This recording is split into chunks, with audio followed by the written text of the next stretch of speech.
Good morning class. आपने lecture 3 के अंदर केमिकल प्रॉपर्टीज पढ़नी शुरू कर दी थी अमल की।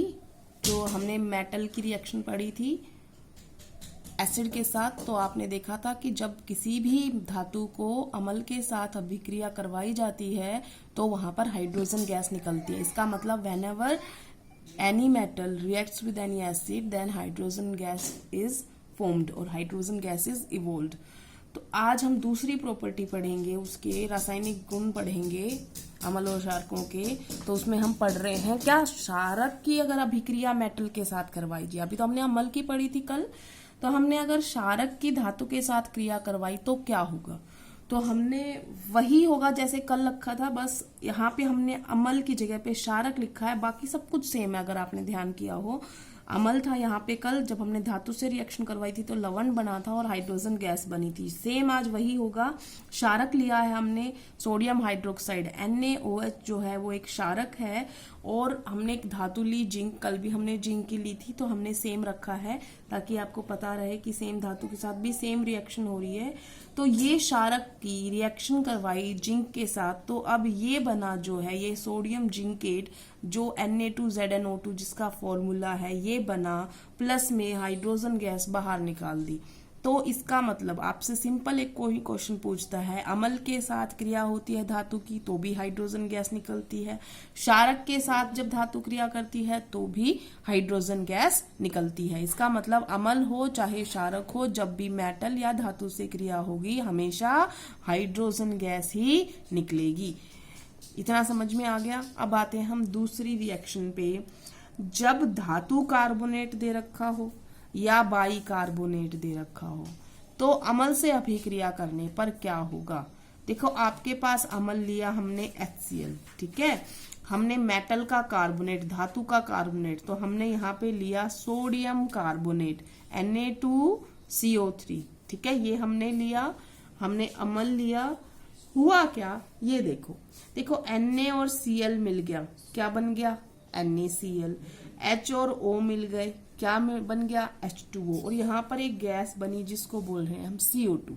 इसका मतलब कार्बोनेट हो चाहे बाई कार्बोनेट हो, दोनों ही अवस्थाओं में जब वह अमल से अभिक्रिया करेगा तो लवण बनेगा, जल बनेगा और कार्बन डाइऑक्साइड गैस निकल जाएगी। अभी तक बेटा सिर्फ दो गैसेस का आपने इवोल्यूशन पढ़ा है कि जब सिंपल धातु दे रखी हो ना और अमल या क्षारक अभिक्रिया करते हैं तो हाइड्रोजन गैस निकलती है।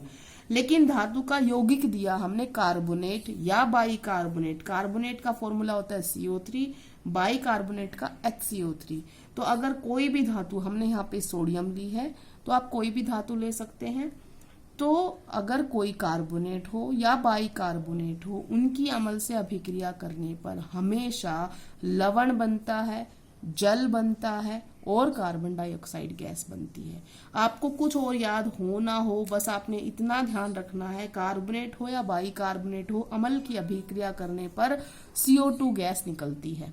अब CO2 निकलती है, इसका कंफर्मेशन कैसे होगा। कल हमने हाइड्रोजन गैस का कंफर्मेशन कैसे पढ़ा था, सोप का सॉल्यूशन में से उस गैस को गुजारा था और फिर मोमबत्ती आगे लगा दी थी तो फिर उसके फटने की आवाज आ रही थी बबूलों के, तो इस वजह से हमने पता लगाया था कि वो हाइड्रोजन गैस है। CO2 गैस की हम कैसे जांच कर सकते हैं, तो उसके लिए क्या करते हैं, देखो हमने छोटा सा एक्सपेरिमेंट करके दिखाई, आपकी बुक में भी होगा।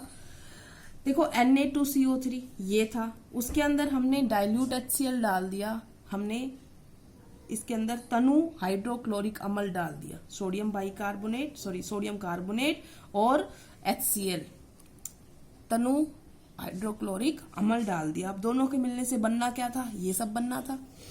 तो NaCl तो घुला हुआ है, एक्वस है, H2O तो इसी के अंदर है पानी, तो इसी में रह जाएगा। लेकिन एक गैस निकलेगी, जो गैस निकलेगी वो कहाँ पहुंचेगी, क्योंकि ट्यूब लगा रखी है, यहाँ पर पहुंचेगी।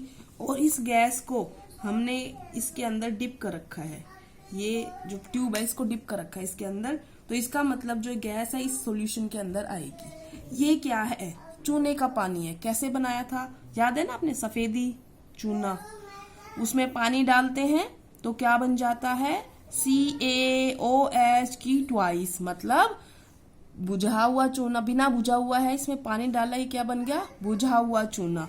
ये क्विक लाइम था, इसमें पानी डाला, ये क्या बन गया, चूने का पानी। ये जो चूने का पानी निथर के ऊपर आ जाता है, तो इसमें जब हम फूंक मारते हैं, तो फूंक मारते हैं या जो चूने का पानी होता है, जब भी इसमें CO2 गैस पास होती है तो रिएक्शन होती है और पानी का रंग जो होता है दूधिया हो जाता है। तो ये आपने कभी 7वीं 8वीं में पढ़ा होगा कि चूने के पानी में से CO2 गैस गुजारने पर रंग दूधिया हो जाता है। तो वो हम पढ़ेंगे क्यों हो जाता है। देखो ये चूने का पानी का सूत्र है, ठीक है ना। ये कैल्शियम हाइड्रोक्साइड फॉर्मूला है किसका, चूने के पानी का, स्लेक्ट लाइम का फॉर्मूला है। हमने इसमें फूंक मारी तो फूंक में क्या होता है, CO2, या आप ये समझ लो हमने ये अभिक्रिया की तो क्या निकला है, CO2 गैस निकली है। अब ये मिल गया, अब मिलेगा तो क्या बन रहा है यहाँ पर देखो, CaCO3 प्लस में वाटर, ये बना। देखो पानी तो घुला होता है, आपको तो पानी है, और CaCO3 जो है बेटा वो अवशेप है, वो भी सफेद कलर का, व्हाइट PPT बनता है। और अब ये समझ लो तुम एक तरीके से पानी में सफेद रंग का चौक का पाउडर डाल दिया हो, ऐसा होगा तो दूधिया दूधिया दिखने लग जाएगा कि नहीं दिखेगा, छोटे छोटे कण बने हैं ना उसके सफेद रंग के। तो ऐसा दूधिया रंग किस वजह से आया, कैल्शियम कार्बोनेट के बनने की वजह से।